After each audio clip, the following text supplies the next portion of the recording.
This is your daily dose of all things royal. Good afternoon. I want to welcome Renee DiResta, Rashad Robinson, and Prince Harry, Duke of Sussex. On November 9th, 2021, Prince Harry participated in a Wired magazine panel discussion alongside his fellow Aspen commissioners. Joining him were Rashad Robinson, the CEO of the political action group Color of Change, and Renee DiResta, a former Stanford researcher who is currently listed in some of the most notable and high-profile censorship lawsuits that we have of our time. Renee DiResta's affiliation with the CIA, Obama, and Hillary Clinton should be noted. Chances are, if you were in the United States and were not following this couple, this panel discussion coincided with significant personal and public developments for the Duke and Duchess of Sussex.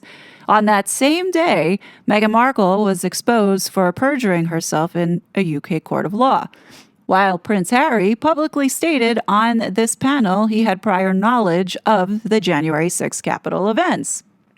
What was rather bizarre is here you have two of the biggest super spreaders of mis and disinformation, and there Harry is preaching about mis and disinformation being a humanitarian crisis. Couldn't understand why there were people on a panel allowing this fool to speak.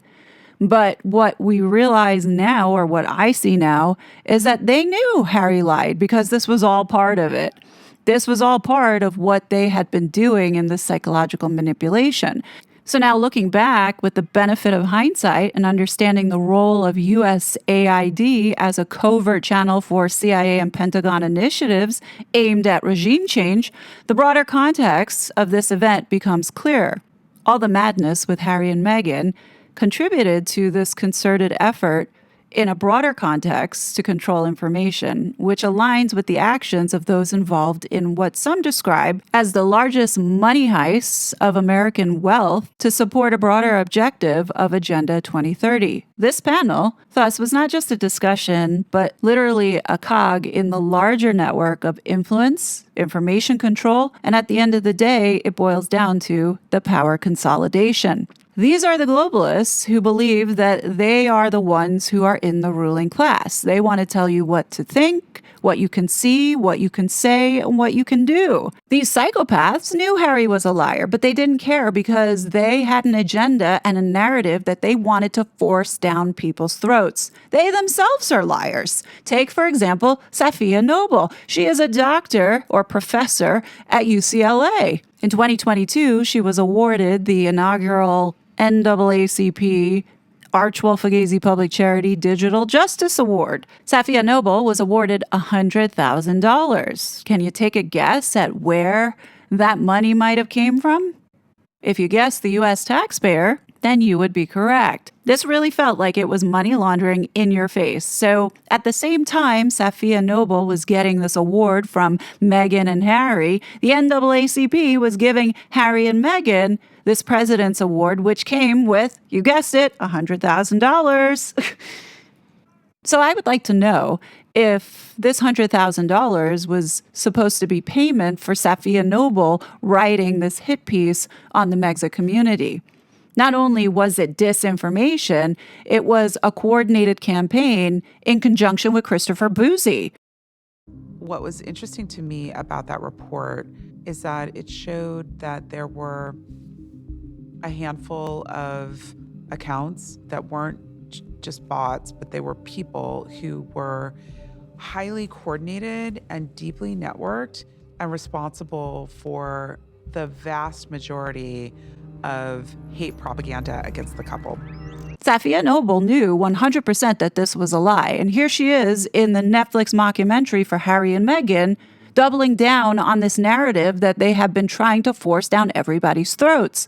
Let's not forget that Archewell, funded probably by U.S. taxpayer again, gave Safiya Noble $250,000, probably for this shite. I personally think an inquiry needs to be open on the origins of this money, because if the $100,000 came from the U.S. taxpayer to give an award based off of her ethics as well as her integrity in digital justice, then it needs to be revoked and the money needs to go back to the American people. Because what she has done here is the most unethical thing.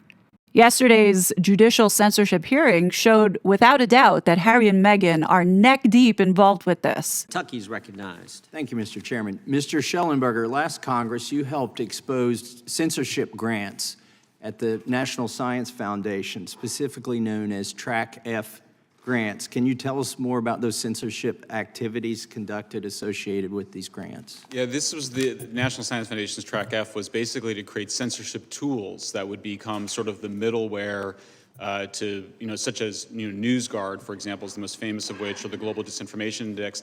So I think it's important to continue to keep putting this visual up, because when Matt Taibbi or Michael Schellenberger talks about these organizations, you have a high-level understanding as to what they do. So here he talks about the Global Disinformation Index that actually came out of the UK, and here we are, Harry and Meghan, connected to it. So just so you know, Dr. Safiya Noble's place of employment, the University of California, Los Angeles, was given a grant by the National Science Foundation. And would you know that the grant was in the assistance listings as social, behavioral, and economic sciences? The description of this project says collaborative research, dynamics and mechanisms of information spread via social media. There has never been so much information available at everyone's fingertips than there is today. Unfortunately, with so much information comes a lot of misinformation that can spread to human populations and adopted by them as the truth. Understanding how information flows and its impact on human behavior is important for determining how to protect society from the effects of misinformation, propaganda, and fake news. This project traces how information spreads on social media channels and how ideas, opinions, and beliefs change as they spread. Conducting this research requires combining concepts from computational social sciences, computer science, sociology, and statistics to understand the fundamentals of information spread in social media. This project develops a new approach to the study of information diffusion that brings together several different mechanisms for information flow. Together, these are used to analyze how information spreads in social media. The research has two main goals. First, it will spot and predict opinion trends and identify users. Polarization on topics of broad interest to society, climate change or the COVID-19 pandemic, racism. Second, it will track information propagation to understand its role in shaping opinion trends and identify the factors that are important for its spread and adoption. The researchers have access to a large amount of data that permits them to build and test large-scale models of information diffusion. The outcomes of this project include new computer algorithms of oppression, maybe, that are capable of understanding information flow in social media, and new avenues for research in the science of information spread and diffusion. This award reflects NSF's statutory mission and has been deemed worthy of support through evaluation using the Foundation's intellectual merit and broader impacts review criteria. So this is what my taxpayer dollars is going towards. The idea is to essentially impose on people's systems, either directly through their computers or adopted by social media companies, a set of tools that would allow centralized authorities to decide what the truth was and filter it for people. It's a horrifying program. All of Track F, in my view, should be eliminated, and I think there should be an investigation to figure out what in the world were they thinking when they created a program to basically have the taxpayers subsidize the creation of elaborate censorship tools that included the use of AI in creating that censorship. So taxpayers are actually paying for the government to help private companies censor their free speech. Yeah, and then the idea was that they were just going to, give these tools to Facebook and X and others to use, or to give them to Microsoft and others to use. It's awful stuff. And by the way, it also came from Department of Defense. So much of those NSF grants are sort of recycling older DARPA DoD projects. When I coached T-ball, the kids shared helmets. And so occasionally there would be an outbreak of lice. And we'd comfort the parents by saying it's not a sin to get lice, it's a sin to keep lice. So with these Track F grants, later today, I plan to reintroduce my bill to eliminate those. And I want to make a plea to the White House and anybody in the executive branch who's listening or anybody at DOJ, you need to go after these Track F grants and defund anything that says mis, dis, or malinformation. Those are all, in my opinion, Orwellian terms. Also, we have an omnibus coming up in March where I'm scared to death we're going to refund all of these things. We're basically going to feed the lice that were contracted in the last administration. But this isn't just limited to NSF grants. The Cybersecurity and Infrastructure Security Agency, CISA.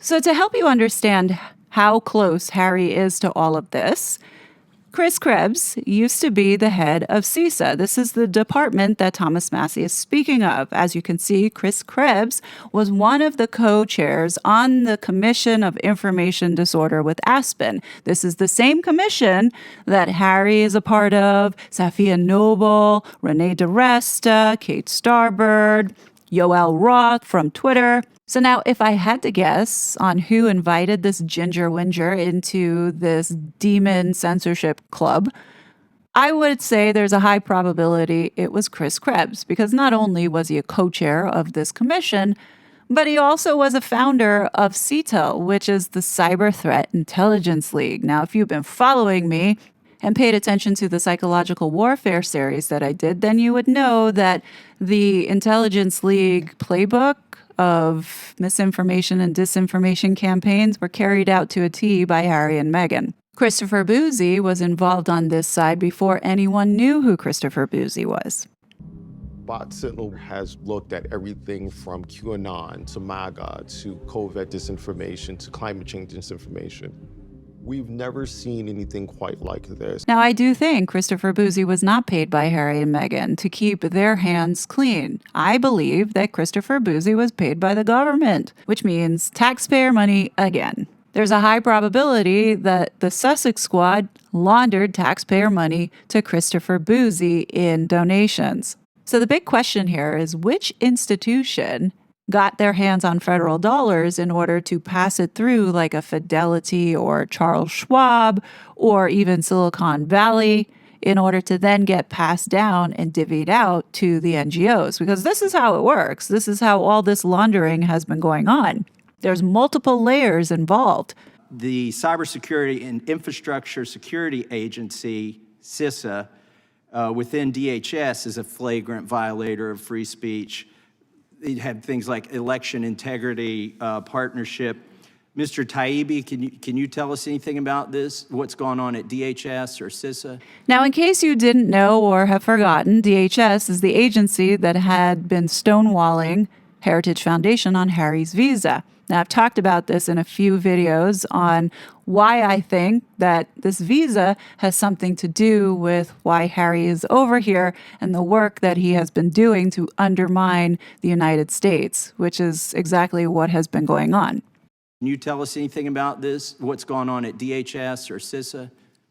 Yeah, so CISA was the, as we found in the Twitter files, the Election Integrity Partnership was run by Stanford. So this election integrity partnership that was being run by Stanford was led by Renee DiResta and another gentleman by the name of Alex Stamos, who was on the Aspen Commission on Information Disorder with Harry and Chris Krebs.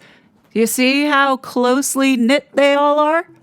They had 4 partners, including the Center for an Informed Public, University of Washington, Graphica, the Atlantic Council's Digital Forensic Research Labs, but they partnered with CISA and the Global Engagement Center at the State Department, and we found in the Twitter files, and also Chairman Jordan also found some emails basically saying that this EIP project was founded at the behest of DHS.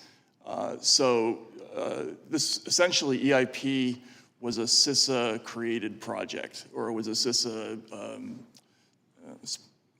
sort of sponsored project. Now, for those that are coming in on this brand new and have no idea what Election Integrity Partnership is or the EIP, at a high level, this was a coalition that was formed by the entities that Matt Taibbi just rambled off. All these entities have connection to Harry and Meghan. But the purpose of this was to create this framework along with the government for real-time detection, analysis, and mitigation of any type of election-related misinformation. What people were finding was that conservative voices were being taken down. So this whole framework put together, kind of similar if you were a part of getting deplatformed by Megan Sussex Squad and Christopher Bouzy, this is exactly what they were doing to conservative voices, to help you understand this a bit better.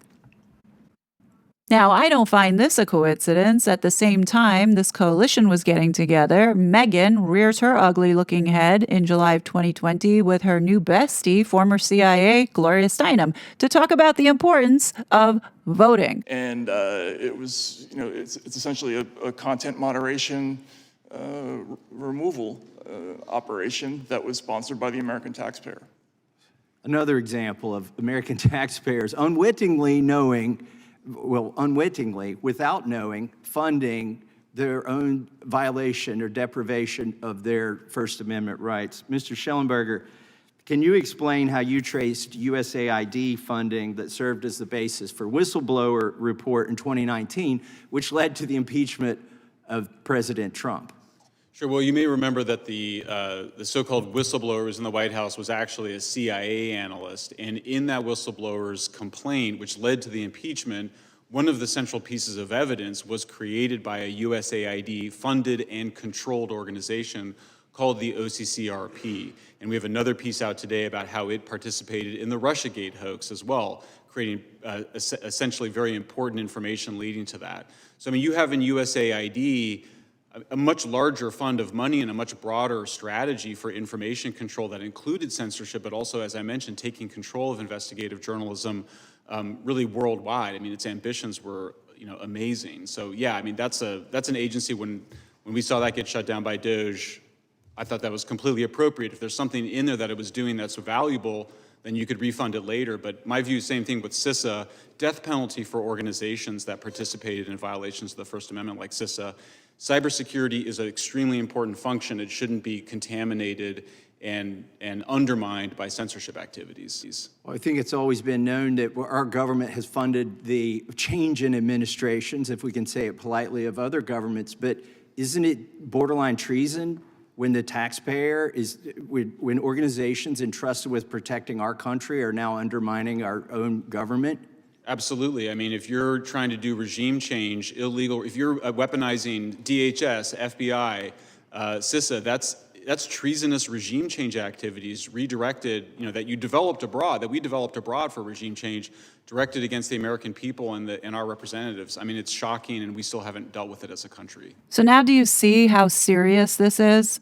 Because if, let's say, and this is why that visa is so important, if Harry is on an A1 visa, that would mean, even though we keep saying that Charles doesn't know, okay, whatever, he doesn't know what Harry was doing initially when he came over here, leaving him on that A1 visa was the worst thing the Crown could do, because if he is still on that, technically, in the eyes of the U.S., he's still representing the UK, especially if taxpayers are paying some sort of security for him.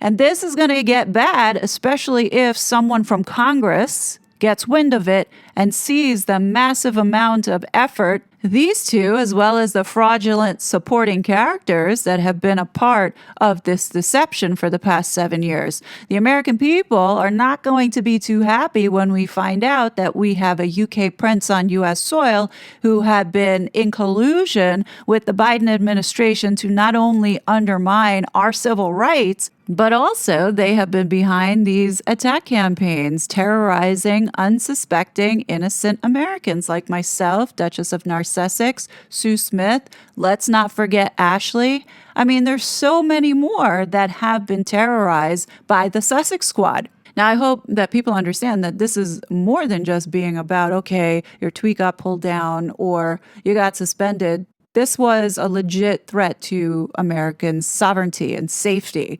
And that's exactly what Congress needs to get wind of to understand why this ginger prick should have been deported back in 2021 when I opened my mouth and told everyone what this guy was doing here. Mr. Chairman, I see my time has expired. I'd like to introduce into the record, or ask unanimous consent to introduce into the record, an article in Newsmax, Schellenberger, USAID paid for Trump impeachment effort, dated February 6, 2025. Without objection. All right, I'm going to pause for a second, and I'm going to ask you to do the kind favor for the kid and hit that like button if you found that this information is valuable and you have learned something from it and things seem a little bit more clear as to what has really been going on.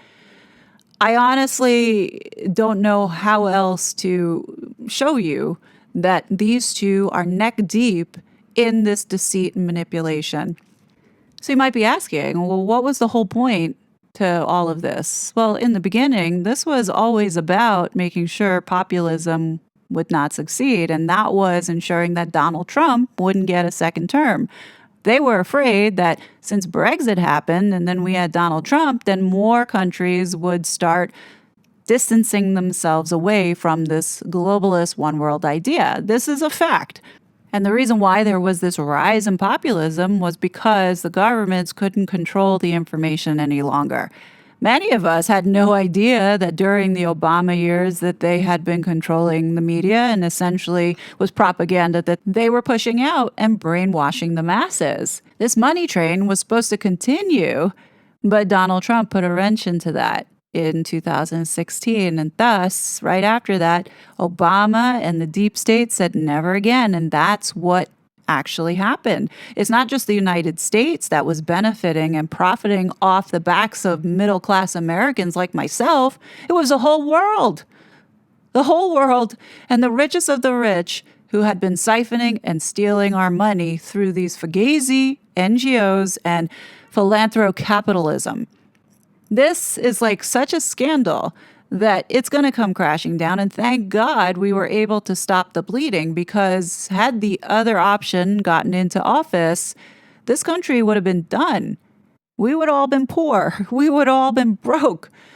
America would be unrecognizable. And we would have been at the mercy of the regime for any kind of change, because the first thing that was going to go would have been freedom of speech online. That was the one thing that Kamala committed to taking care of. Look what's happening in the UK. Things are getting progressively worse, and if people speak out, they get arrested. Is that a democracy? I don't think so. If you don't have the freedom to debate, then you're not in a free society to help your society advance and get better. If things are bad and your current government doesn't want to listen to you and will arrest you because they don't like what you have to say, then folks, you gotta nip that in the bud before it gets solidified and you end up enslaved, if not already. It's really sad to see a whole political party that has been indoctrinated into this Marxist ideology. But it's not Marxism for them, it's Marxism for the rest of us plebes, because they do see themselves as superior to the working class and everybody else. And these people who have done what they have done to this country hate America. And I'm talking about Americans who literally are traitors, like Meghan Markle. The whole demon rat party needs to be flushed down the toilet, like this woman. Thrilled that I got to go after Mr. Moore, because I'm hoping that our witnesses today will apply their same strict construction on the First Amendment to the Donald Trump administration. I hope it doesn't matter who you think is violating people's free speech rights, who is doing the censoring, that you will have the same ethics and the same integrity.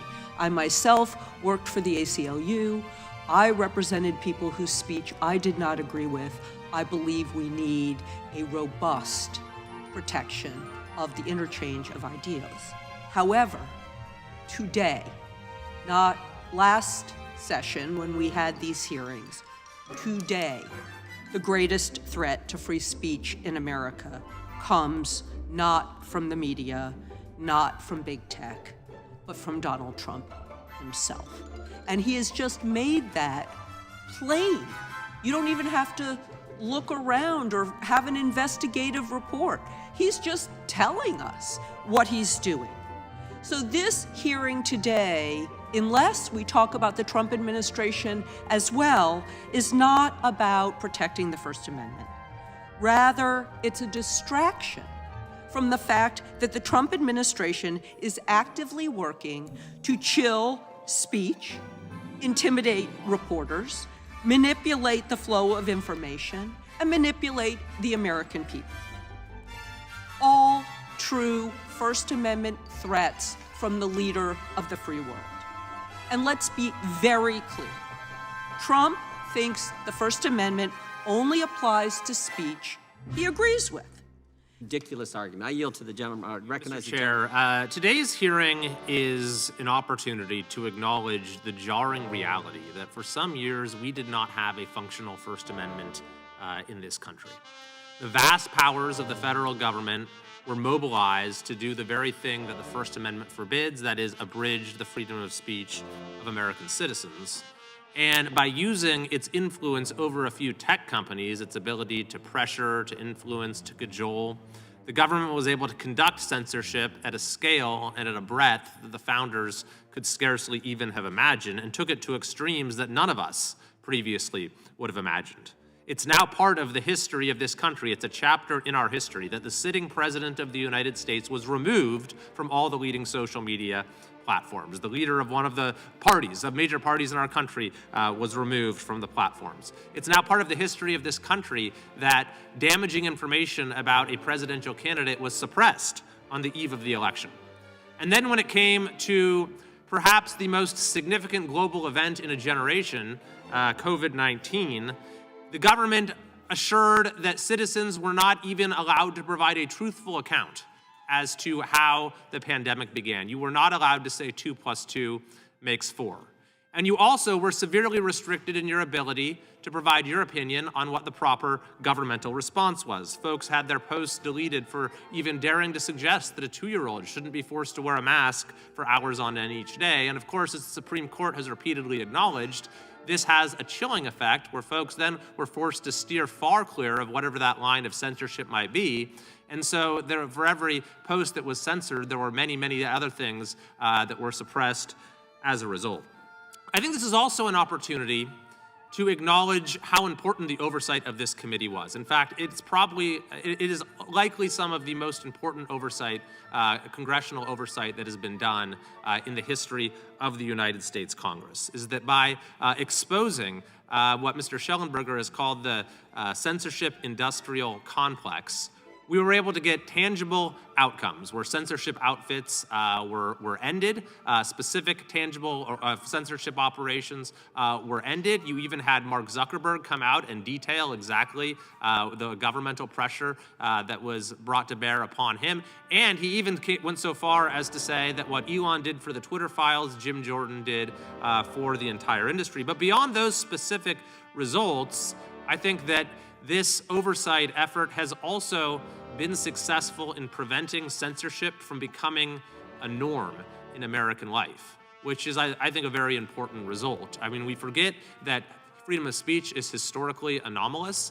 It's somewhat counterintuitive. It's not even embraced by many of our nominally democratic allies around the world today. And I think we got frighteningly close to this deeply embedded norm of our country's DNA of freedom of speech, of that starting to really weaken. And it's going to be important, I think, going forward to have guardrails in place to assure that these sort of censorship efforts don't repeat themselves. But Mr. Schellenberger, if we accept the premise, which I think is true, of course, that the censorship industrial complex is on the defensive and certainly in retreat in the federal bureaucracy, we need to stay on guard. But are there other sites where it might be reposed? I mean, you've mentioned global institutions, but in particular, our home state of California, with bureaucracies that are just as, if not more Orwellian than some of these federal bureaucracies, with a governor who has vowed to Trump-proof the state, as well as it being the home to most of the major tech companies. Do you see risks there, and how might we conduct oversight to make sure that doesn't happen? Yeah, absolutely. And in fact, our friend and colleague Andrew Lowenthal just published a report about efforts at the state level to promote censorship. And as you know, one of the big pieces of censorship that Governor Gavin Newsom promoted and others promoted was having doctors be censored for not prescribing the official orthodoxy when it came to COVID. The other thing that we see is a lot of media literacy programs. They're called media literacy. They're basically just teaching kids to accept whatever the mainstream news media tell them without questioning it. It's the opposite of what John Dewey created with his critical thinking program in the University of Chicago, this incredibly important promotion of the idea of how to think critically, not relying on expert sources, always being skeptical. So I do think there's a lot of work that we need to do, and certainly our home state is a place to start. I was such a fraud.